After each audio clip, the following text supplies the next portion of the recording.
It was supposed to be the perfect getaway, a road trip to remember.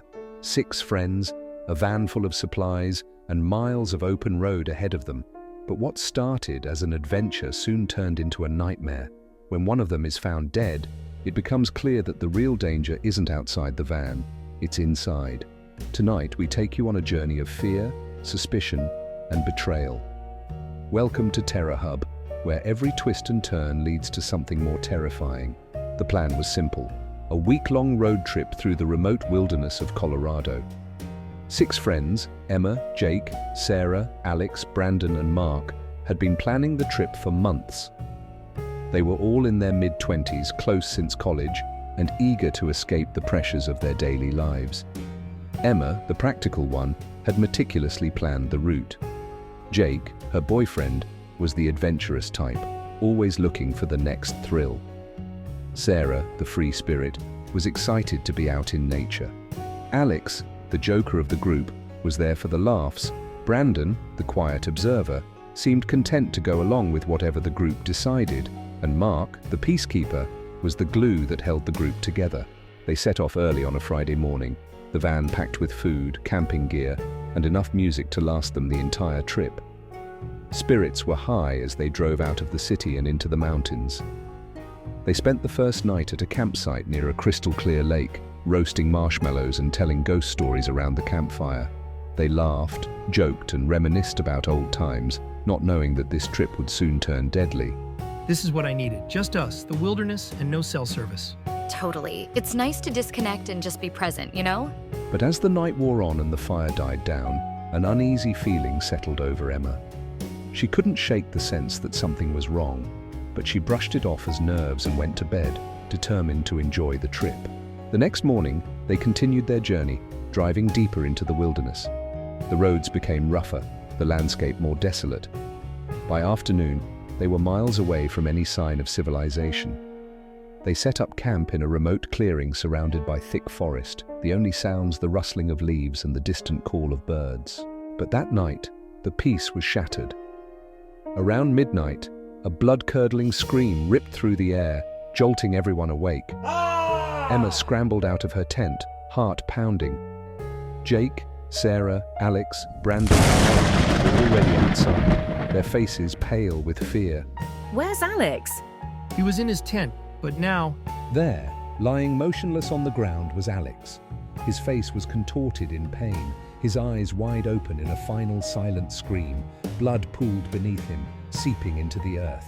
Jesus, what happened? We need to get out of here. We need to find help. But there was no help for miles. They were completely isolated, alone in the dark wilderness. The realization hit them all at once. Someone had killed Alex. But who? The group huddled together, their breaths coming in short, panicked gasps. Emma's mind raced as she tried to make sense of what had happened. They were friends, close friends. How could one of them do this? Everyone needs to stay calm. We need to figure out what happened. No one is leaving this clearing until we know who did this. What are you saying, Emma? That one of us? Think about it. We're in the middle of nowhere. No one else is out here. It has to be one of us. The group fell silent, the weight of Emma's words sinking in. Suspicion began to brew in each of their minds. They had known each other for years, but suddenly they were all strangers. So, what now? We just sit around and wait for the killer to strike again? We need to stay together. If we don't split up, then whoever did this won't have a chance to hurt anyone else. They agreed to stay close, but as the night dragged on, tension turned to paranoia. Every rustle of leaves, every snap of a twig made them jump. The fear was palpable, and trust, once strong, began to erode. Hours passed with no sleep. The group sat in a tight circle, the campfire casting flickering shadows on their faces. No one spoke, each lost in their thoughts, wondering who among them was the killer. Maybe it was an accident. Maybe someone panicked, and it just happened. An accident? You don't accidentally stab someone in the middle of the night? We need to stay together. If we don't split up, then whoever did this won't have a chance to hurt anyone else. Enough! We're not getting anywhere like this. We need to think logically. But logic was slipping away as the fear took hold. The group was unraveling, the once unbreakable bond between them fraying with each passing minute. As dawn approached, exhaustion set in. Sarah, unable to keep her eyes open any longer, leaned against a tree and drifted off to sleep. The others watched her warily, too afraid to close their eyes. It wasn't until the first light of morning crept through the trees that the truth was revealed. Emma, her mind racing with suspicion, noticed something. Jake's hands were trembling, his knuckles white as he gripped the handle of his knife. Jake, why do you have that knife? Jake looked up, his eyes filled with a mix of fear and guilt. I didn't mean to, Emma. I swear it was an accident. Alex and we argued and things got out of hand. The group stared at Jake in shock as he broke down, confessing to what had happened. The argument, the fight, the moment of blind rage that led to Alex's death. He hadn't meant to kill him, but the fear of being found out had driven him to hide the truth. How could you?